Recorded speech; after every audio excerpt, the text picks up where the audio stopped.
When I started making these videos, I started out using Canon cameras such as this one. And just a couple months ago, I switched over to Sony. Now, quick side note, if you're not into the camera setup, if you're not into tech stuff, go ahead and just skip this one, move on to the next one. This is gonna be 100% technology related, almost 0% music related. So, go ahead.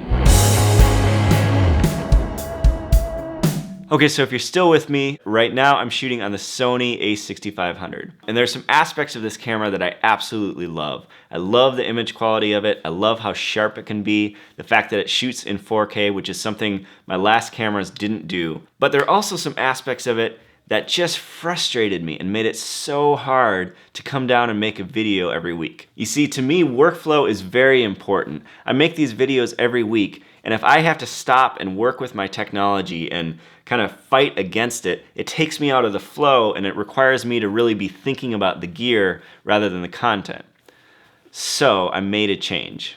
This is the Sony a7 III, and I have to say, I love this camera. So this is my new camera. I'm replacing the one I have here, the a6500. Sony fixed a lot of my issues with the a6500. Now, to be fair, this is not an upgrade. This is not a newer version of the a6500. This is a totally different class of camera. The problems I had with the camera, the a6500, were primarily three things. It was the battery, which I had to use 2, 3, sometimes 4 batteries in one shoot. So far, I've used like generally up to 40% of the battery on a whole shoot of this one.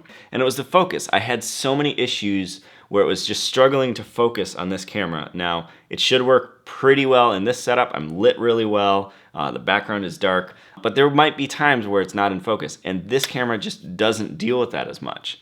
And then the rolling shutter. So every time I would hand hold the camera and I start moving it around, I'd have an issue where the camera, it just kind of did this whole jello thing. It didn't look great. Yes, technically this does that as well, but it's not nearly as noticeable, not nearly as bad. I don't feel like I have to fix that. And then finally, you may have noticed a couple weeks ago, my brother made a video on the Stone Arch Bridge here in Minneapolis, and he shot with this camera in the dead of night, and you can see it just fine. He was shooting at 20,000 ISO. If you know cameras, you know that's really high. You don't often shoot that high, but you can't even notice the noise in the video, and that's just so cool to me. So I love this camera. Now, there are sure a few things about it that are not quite as nice. It's a little bit bigger, as you can see.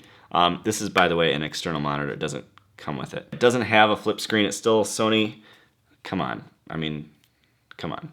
But yeah, I love this camera. I think this is a huge step up, and I think it's gonna help me make these videos and not be so worried, so stressed out about the camera gear. So if you have the a6500 with a nice lens and you're kind of struggling with some of those issues that it has, I highly suggest you move, like I did, to the a7 III. I think you'll be really happy. Thanks for watching. Have a good week.